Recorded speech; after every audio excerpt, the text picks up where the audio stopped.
তো আজকে একটা গুরুত্বপূর্ণ বিষয় নিয়ে আলোচনা করব, চাইল্ড পেডাগোগি, প্রাইমারি টেটে এবং আপার প্রাইমারি টেটের জন্য, যেটা খুবই ইম্পর্টেন্ট গুরুত্বপূর্ণ ভিডিও। দেখো, পেঁয়াজের ধারণা তোমরা দেখতে পাচ্ছ ছবিতে। প্রথমে দেখো, যা পেঁয়াজে, আচ্ছা পেঁয়াজে চন্দ্রটা দেওয়া হয়নি। দেখো, যা পেঁয়াজে একজন সুইস মনোবিজ্ঞানী ছিলেন, মানে সুইজারল্যান্ডে তিনি জন্মগ্রহণ করেছিলেন 1896 সালে। 1896 সালে তিনি জন্মগ্রহণ করেছিলেন। তিনি শিশুদের বুদ্ধির বিকাশ সম্পর্কে গুরুত্বপূর্ণ তথ্য প্রদান করেন। তার মতে শিশু নিজে থেকে পরিবেশের সাথে ক্রিয়া প্রতিক্রিয়ার মাধ্যমে ধাপে ধাপে বুদ্ধির বিকাশ ঘটায়। ক্রিয়া প্রতিক্রিয়া মানে এই যে খেলাধুলার মাধ্যমে, এই খেলাধুলার মাধ্যমে তারা ধাপে ধাপে বুদ্ধির বিকাশ ঘটায়। বলছে পেঁয়াজের বুদ্ধি বিকাশ তত্ত্বের মূল ধারণা কি ছিল? শিশু সক্রিয়ভাবে শেখে শিশু, ঠিক আছে। 2 নম্বর কি বলছে? বুদ্ধির বিকাশ ধাপে ধাপে ঘটে। 3 নম্বর দেখো, আত্মীকরণ ও আহ, সামঞ্জস্যকরণ। আত্মীকরণ ও সামঞ্জস্যকরণ এর মাধ্যমে শিশু তার মানসিক গঠন তৈরি করে। আর প্রত্যেক শিশুর বিকাশের ধারা একই হলেও গতি ভিন্ন হয়। তাহলে প্রত্যেক শিশু বিকাশের ধারা যদি একই থাকে, গতি ভিন্ন হয়, মানে কেউ আগে শেখে কেউ পরে শেখে। হ্যাঁ, আগে পরে সবাই সেম বয়সে সেম জিনিস শেখে না, আগে পরে, মানে এটা হচ্ছে গতির ভিন্নতা, এগুলো শেখে। আচ্ছা, শিশুর জ্ঞানমূলক বিকাশের স্তরগুলিকে পেঁয়াজে 4টি ভাগে ভাগ করেছেন। তার মধ্যে 1 নম্বর ভাগ হচ্ছে, আমরা এই স্লাইডে দেখতে পাচ্ছি কি, সংবেদন সঞ্চালনমূলক স্তর। সংবেদন সঞ্চালনমূলক স্তর সেটা হচ্ছে 0 থেকে 2 বছর বয়সে দেখা যায়। তো যাদের বয়স 0 থেকে 2 বছর, তাদের মধ্যে এই স্তরটা দেখা যায়। মানে এই স্তরে কি কি হয় সেটা বলছে। দেখো, দেহ সঞ্চালন ও ইন্দ্রিয়ের ব্যবহারের মাধ্যমে পরিবেশের সঙ্গে প্রতিক্রিয়াকরণ। তো দেখবে বাচ্চারা দেহ সঞ্চালন করে, দেহ নাড়াচাড়া করে এবং ইন্দ্রিয়র ব্যবহার করে। ইন্দ্রিয় মানে আমাদের যে চোখ, কান, নাক, হাত, পা, এগুলো ইন্দ্রিয় ব্যবহার করে। এবং 2 নম্বরে বলছে এটা আত্মকেন্দ্রিকতা হয়। আত্মকেন্দ্রিকতা মানে শিশু নিজের জগতে বাস করে, নিজেই মনে করে আছে। বাস্তবে এত মানে পৃথিবী, সমাজ, দেশ এসব সম্পর্কে ধারণাই আত্মকেন্দ্রিকতা, নিজেকে নিয়ে ভাবে, নিজের সাথেই খেলা করে। এই স্তরগুলো দেখা যায়, এটা হলো আত্মকেন্দ্রিকতা। বস্তুর স্থায়িত্ব সম্পর্কে বোধ না থাকা, মানে শিশুকে কোনো একটা জিনিস দাও, খেলা করলো, তুমি যদি নিয়ে নাও ওই জিনিসটা, তাহলে ওই জিনিসটা নেইও ধরে নেবে, মাথায় আর থাকবে না, ওর মনে থাকবে না আর কি। এটা হচ্ছে স্থায়িত্ব সম্পর্কে বোধ। মানে যেটা আছে তো আছে সামনে, যেটা নেই তো নেই, নিয়ে নিলে সেটা আর নেই, তার মাইন্ডে মনেই থাকবে না, সে জগতেই নেই এটা মনে হবে। মানে জগৎ সম্পর্কে তো জানে না, মানে নেই, ওর সামনে নেই। মানে আউট অফ সাইট ও আউট অফ মাইন্ড, মানে সাইট ওর সামনে থেকে চলে গেলেই সেটা মাইন্ড থেকেই চলে যাবে, এটা বলতে চাইছি। এই স্তরগুলোতে এটা হয়। তাহলে দেখো, 2 নম্বর স্তরে কি আছে? প্রাক সক্রিয়তা স্তর। এটা 2 থেকে 7 বছরের বাচ্চাদের মধ্যে দেখা যায়। 1 নম্বর কি বলছে? বস্তুকে তাদের নামের মাধ্যমে শনাক্ত করতে পারে। মানে এটা অমুক, যদি কোনো ভাই থাকে, ভাইয়ের নাম, মায়ের নাম, বাবার নাম, হ্যাঁ। তারপর কোনো বস্তু, এটা গাড়ি, পুতুল, ঘর, বাইক, এগুলো নাম নাম ধরে ওরা শনাক্ত করতে পারে। কুকুর, বেড়াল, হ্যাঁ, এগুলো বুঝতে পারে। এটাকে যদি আমি শিখিয়ে দিই এটা বই, তো বই, সে বই জানবে, এটা বইয়ের নাম, এটার নাম কি বই, এটার নাম কি পেন, এরকম নাম শনাক্ত করতে পারে। তাদের একই শ্রেণীতে অন্তর্ভুক্ত করতে পারে। মানে মনে করো এক জায়গায় 10টা বল, 10টা হচ্ছে রেড বল আর 5টা ব্লু বল। তাহলে যদি বলা হয় যে কোন রঙের বল বেশি আছে বলো তো, তাহলে বলবে লাল রঙের বল বেশি আছে। এই যে লালগুলো যে একই গ্রুপের, সেটা বুঝতে পারে। এটাকেই বলা হচ্ছে এই শ্রেণীর অন্তর্ভুক্তকরণ, দ্বিতীয় শ্রেণীতে অন্তর্ভুক্ত করতে পারে।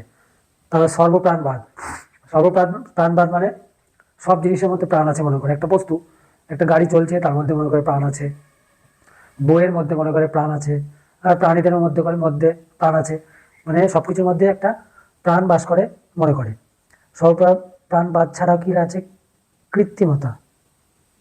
কৃত্রিমতা কৃত্রিমতার একটা, ওটাও এই স্তরেই হয়। কৃত্রিমতা মানে সবকিছুই মনে করো মানুষের সৃষ্টি, কৃত্রিম ভাবে তৈরি। কৃত্রিমতা হয়ে গেল। এই স্তরে আবার আরেকটা হয় বাস্তববাদ।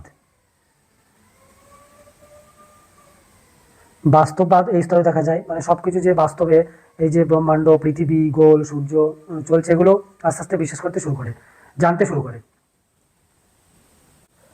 এবার বলেছে যে বিলম্বিত অনুকরণ ও পূর্বে প্রত্যক্ষ করা কাজকে শিশুরা অনুকরণ করতে পারে। মানে যেটা বাড়িতে যেটা দেখবে সেটাই তারা শিখবে। কথা বলা বলো, অঙ্গি ভঙ্গি বলো, সেটাই হচ্ছে অনুকরণ করা। বড়দের দেখে বাচ্চারা অনুকরণ করে, করার চেষ্টা করে। তুমি রান্না করছো, রান্না করার চেষ্টা করবে। তো গাড়ি চালালে গাড়ি চালানোর চেষ্টা করবে। খেলা খেলা দেখে, খেলা দেখে শেখে, খেলা করার চেষ্টা করে। যেটা দেখবে করে সেটাই অনুকরণ করতে শেখে। তার রূপক অভিনয়, ঘুমের ভান করা, নিজেকে অন্য কিছু ভাবা, কোনো কার্টুনের চরিত্রে অভিনয় করতে শেখা, এগুলো সব এই আহ, প্রাক সক্রিয়তা স্তরে দেখা যায় 2 থেকে 7 বছরের মধ্যে। পেঁয়াজ একজন মনোবিদ, তিনি এগুলো বলেছেন। অঙ্কন, ছবি আঁকতে শেখে, নিজেদের কল্পনার মাধ্যমে ছবি আঁকে, বিভিন্ন রকম ঘর বাড়ি, সূর্য, সিনারি, গাছপালা, এগুলো সব অঙ্কন শেখে। এরপরে দেখো 3 নম্বর যে স্তরটা রয়েছে মূর্ত সক্রিয়তা স্তর। এটা দেখা যায় 7 থেকে 11 বছরের মধ্যে। এই পেঁয়াজে কিন্তু খুব ইম্পর্টেন্ট, গুরুত্বপূর্ণ, পরীক্ষাতে আসে প্রতি বছর। 1 নম্বরে বলা আছে যুক্তিপূর্ণ চিন্তাভাবনা। তারা 7 থেকে 11 বছর এই টাইমটাতে তারা যুক্তিপূর্ণ চিন্তাভাবনা করতে পারে। যুক্তি আছে, কার্যকারণ আছে, এটার ফলে ওটা হচ্ছে, এরকম ভাবতে শেখে আস্তে আস্তে। শ্রেণীকরণ, ভাগ করতে শেখে কোনো কিছু। একই জিনিস 4টে আছে, তার মধ্যে একটা আলাদা আছে, সেই আলাদাটাকে বাঁচতে পারে আর কি। একে বলে শ্রেণী বিভাজন বা শ্রেণীকরণ। কোনটি আলাদা এটা করতে পারে। সংরক্ষণের ধারণা এটা নিতে পারে। সংখ্যার ক্যালকুলেশন, এগুলো করতে শেখে। ক্রমপর্যায় ও প্রজ্ঞা সক্রিয়তা, ক্রমপর্যায় পরপর, 4-এর পর 5 বা 100-র পর 101, হ্যাঁ, তা 100-র আগে 99, এইগুলো যে ক্রমপর্যায়, তা এগুলো করতে পারে একটার পর একটা। এইগুলো তৈরি হয় এই বয়সে 7 থেকে 11 বছরে। দেখো 4 নম্বর হচ্ছে যৌক্তিক সক্রিয়তা স্তর। পর্যায়ের নামগুলো থেকে বোঝা যায় যৌক্তিক সক্রিয়তা স্তর। যৌক্তিক মানে যুক্তির সাথে সক্রিয়তা। তাহলে বিমূর্ত চিন্তার ক্ষমতা। বিমূর্ত মানে যে জিনিসটা নেই সেটা সম্পর্কে ওরা ভাবতে পারে। যেমন গণিত শিখতে পারে, গণিত একটা অঙ্ক, বিমূর্ত ধারণা। যেমন আমরা ধরি অঙ্কে এক্স, অঙ্কে ওয়াই ধরি, একটা সংখ্যা হবে কিন্তু আমরা এক্স ধরতে শিখি, অঙ্কে এক্স ধরা, এটা বলে একে বলা হয় বিমূর্ত চিন্তা। মুহূর্ত মানে সামনে যেটা আছে, স্পর্শ করতে পারছি, টাচ করতে পারছি, সেটা হচ্ছে মুহূর্ত। বিমূর্তকে টাচ করা যায় না, সামনে নেই কিন্তু সেই জিনিসে চিন্তা করতে পারা, সেটা বিমূর্ত। ভবিষ্যৎ সম্পর্কে চিন্তা করতে পারে, প্রকল্প গঠন করতে পারে। প্রকল্প কোনো কিছু দেখবে, গাড়ি টাড়িগুলো, গাড়ি চালাচ্ছে একটা বাচ্চা ছেলে, সেখানে তার সেই যন্ত্রপাতিগুলো খুলে কিছু করতে চেষ্টা করে, প্রকল্প গঠন করতে পারে। সম্ভাবনা মানে এই জিনিসটার এই উত্তর এটা হতে পারে বা ওটা হতে পারে, একটা ধারণা নিতে পারে, সম্ভাবনা নির্ণয় করতে পারে। কার্যকারণ ব্যাখ্যা করতে পারে। পৃথিবী আহ, পৃথিবীটা যে ঘুরছে সূর্যের চারিদিকে, তার ফলেই যে দিন রাত্রি বা বছর ঋতু পরিবর্তন হচ্ছে, এগুলো সব এই যে কার্যকারণ ব্যাখ্যা করতে পারে। শীতকালে দিন ছোট, তাই ঠান্ডা শীত পড়ে, সূর্যের আলো সারাদিন কম পায়। গরমকালে সূর্যের আলো লম্বভাবে পড়ে, তার ফলে উষ্ণতা বাড়ে, গরমকাল, দিন বড় হয়। এই যে কার্যকারণ ব্যাখ্যা করতে পারে। তবে গ্রুপ অপারেশন বলতে দলগত, মানে যে দলগত দল বানিয়ে যে খেলাধুলা করা, স্কুলে দল বানিয়ে একটা কোনো কিছু করা, গ্রুপ করে যে কাজগুলো সেগুলো করতে শেখে এই 11 থেকে 18 বছরের এই যৌক্তিক সক্রিয়তা স্তরে। তো পেঁয়াজের কতগুলি স্তর, পেঁয়াজের যে যিনি মনোবিদ, তার শিশুদের যে শেখার যে স্তরগুলো সেগুলো হচ্ছে কতগুলি, এই 4টি স্তর। তাই এগুলো আহ, কি প্রয়োগ দেখবো শিক্ষায়, এগুলো এই 4টে কি কি প্রয়োগ আছে সেটা আমরা দেখবো। চলো দেখো এখানে শিক্ষাগত তাৎপর্য। শিক্ষণের উদ্দেশ্য কেবলমাত্র তথ্য সরবরাহ নয়, যুক্তি দ্বারা তথ্য গ্রহণের সহায়তা করা। তাই চিন্তন ও সমস্যা সমাধানের ক্ষেত্রে শিক্ষার্থীদের সক্রিয় করে তুলতে হবে। শিক্ষার্থীদের দৈহিক দিক থেকে সক্রিয় করে তোলার পাশাপাশি মানসিক দিক থেকে সক্রিয় করে তুলতে হবে। তা শিক্ষার্থী যেন দৈহিকভাবে বৃদ্ধি পাবে, দৈহিক বৃদ্ধি এবং সক্রিয়তা বাড়বে, পাশাপাশি মানসিকভাবে তাদেরকে সক্রিয় করে তুলতে হবে। মানসিক সক্রিয়তা মানে কোনো কিছু কাজ করার আগে তার যে মোটিভেশন পাওয়া, এই জিনিসটা আমি করতে পারবো বা করবো, তো সেই জিনিসগুলো গড়ে উঠতে হবে। মানসিক দিক থেকে স্ট্রং হতে হবে।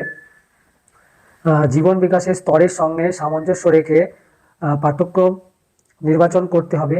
আধুনিক শিক্ষণ পদ্ধতি, বিশেষ করে শিক্ষণ মডেল পেঁয়াজের তত্ত্বের উপর ভিত্তি করে গড়ে উঠেছে। তা আধুনিক যে শিক্ষণের যে মডেল, এই পেঁয়াজের তত্ত্বের উপরে ভিত্তি করে গড়ে উঠেছে। তাহলে কি বলছে এখানে, মানে আমাদের যে কি শিখলাম এখান থেকে, এগুলো কিভাবে প্রয়োগ করতে হবে সেটা এখানে বলা আছে।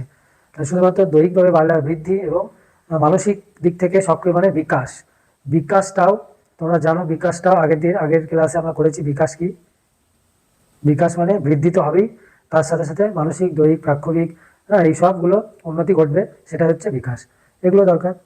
তো ভিডিওটি এই পর্যন্ত। এই পেঁয়াজের সম্পর্কে যে এমসিকিউ গুলো রয়েছে আমরা পরের ভিডিওতে আনবো। তার আগেও আরও কিছু মনোবিদ্যের আলোচনা আছে, সেগুলো পরের ভিডিওতে করবো। ভিডিওটি ভালো লাগলে অবশ্যই লাইক, শেয়ার এবং সাবস্ক্রাইব করবে চ্যানেলটি। ধন্যবাদ।